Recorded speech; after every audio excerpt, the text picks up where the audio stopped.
Welcome to PSR news. ఇప్పటి వరకు ఆంధ్రప్రదేశ్ పరిస్థితి ఏంటో అంటూ కంగారు పడ్డారు. మరో శ్రీలంక అన్నారు. కానీ కూటమి ప్రభుత్వం వచ్చాక దిశ మారింది అనుకోవచ్చు. ఎలానో చూద్దామా? ఏపీకి మరో ఇంటర్నేషనల్ కంపెనీ 300 ఎకరాల్లో ప్లాంట్ వెండర్ పార్క్. అవునండి, మీరు విన్నది నిజమే. టీడీపీ కూటమి సర్కార్ అధికారంలోకి వచ్చిన తర్వాత ఆంధ్రప్రదేశ్లో పెట్టుబడులు పెట్టేందుకు పలు సంస్థలు ఆసక్తి చూపుతున్న సంగతి తెలిసిందే.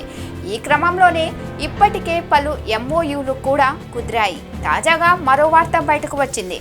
ఆంధ్రప్రదేశ్లో పెట్టుబడులు పెట్టేందుకు మరో సంస్థ ముందుకు వచ్చినట్లు తెలిసింది. ఏపీలో పెట్టుబడులు పెట్టేందుకు ప్రముఖ ఎలక్ట్రానిక్స్ సంస్థ ఎల్జీ ఆసక్తి చూపుతున్నట్లు సమాచారం. 7,000 కోట్లతో మూడో ప్లాంట్ వెండర్ పార్క్ ఏర్పాటు చేయాలని భావిస్తున్నట్లు ఎల్జీ కంపెనీ ఏపీలో పెట్టుబడులు పెట్టాలని భావిస్తున్నట్లు సమాచారం. తిరుపతి సమీపంలోని శ్రీ సిటీలో 2,000 కోట్లతో ఎల్జీ వెండర్ పార్క్ ఏర్పాటు కోసం ఆలోచిస్తున్నట్లు తెలిసింది. దీనిపై ప్రభుత్వానికి ఇప్పటికే ప్రతిపాదనలు అందినట్లు సమాచారం. ప్రముఖ ఎలక్ట్రానిక్స్ సంస్థ ఎల్జీ ఆంధ్రప్రదేశ్లో పెట్టుబడులు పెట్టాలని భావిస్తున్నట్లు, ఎల్జీతో పాటుగా ఆ కంపెనీకి విడి భాగాలు సరఫరా చేసే కొరియా, చైనీస్ సంస్థలు కూడా భారతదేశంలో 7,000 కోట్లు పెట్టుబడులు పెట్టాలని భావిస్తున్నట్లు పరిశ్రమ వర్గాలు చెబుతున్నాయి. 7,000 కోట్లతో ఎల్జీ మూడో ఫ్యాక్టరీ ఎల్జీ వెండర్ పార్క్ ఏర్పాటు చేయాలని భావిస్తున్నట్లు సమాచారం. ఇందులో ఎల్జీ ఎలక్ట్రానిక్స్ 5,000 కోట్లు, విభాగాల సరఫరాదారులు 2,000 కోట్లు పెట్టుబడి పెడుతున్నట్లు తెలిసింది. 5,000 కోట్లతో ఎల్జీ మెగా ఫ్యాక్టరీ ఏర్పాటు చేయాలని ఆ కంపెనీ భావిస్తున్నట్లు సమాచారం. ఇందులో 300 ఎకరాలు కేటాయించాలని ఆంధ్రప్రదేశ్ ప్రభుత్వాన్ని కోరినట్లు తెలిసింది. అలాగే 2,000 కోట్లతో తిరుపతి సమీపంలోని Sri City LG vendor park ఏర్పాటు చేయనున్నట్లు సమాచారం. ఎల్జీ మెగా ఫ్యాక్టరీ ఏర్పాటు ద్వారా 1,500 మందికి ఉద్యోగ అవకాశాలు లభించనున్నాయి.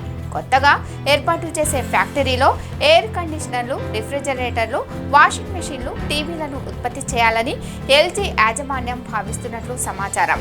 ఎల్జీ ప్రణాళికలు అమల్లోకి వస్తే దేశంలోనే కన్స్యూమర్ ఎలక్ట్రానిక్స్ రంగంలోని భారీ పెట్టుబడులలో ఒకటిగా నిలుస్తుందని పరిశ్రమ వర్గాలు చెప్తున్నాయి. 1997లో ఎల్జీ భారతదేశ మార్కెట్లోకి ప్రవేశించింది. ఉత్తరప్రదేశ్ గ్రేటర్ నోయిడాలో, పూణే సమీపంలోని రంజన్గావ్లో ఎల్జీకి 2 ప్లాంట్లున్నాయి.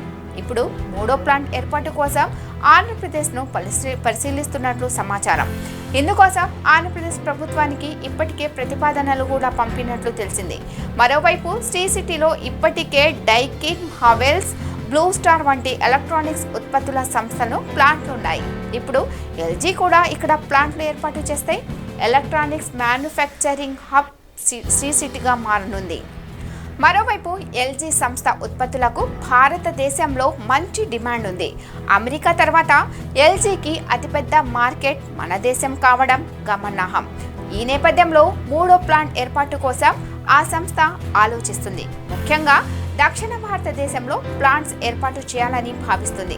అందుకోసమే ఆంధ్రప్రదేశ్లో ప్లాంట్స్ ఏర్పాటుకు ఉన్న అవకాశాలను పరిశీలిస్తుంది. ఆంధ్రప్రదేశ్ ప్రజల కలలు నెరవేరినట్టేనా? చూడాలి. ఇది ఇవాల్టి అప్డేట్. మరొక అప్డేట్తో మళ్ళీ కలుద్దాం. అంతవరకు చూస్తూనే ఉండండి పిఎస్ఆర్ న్యూస్.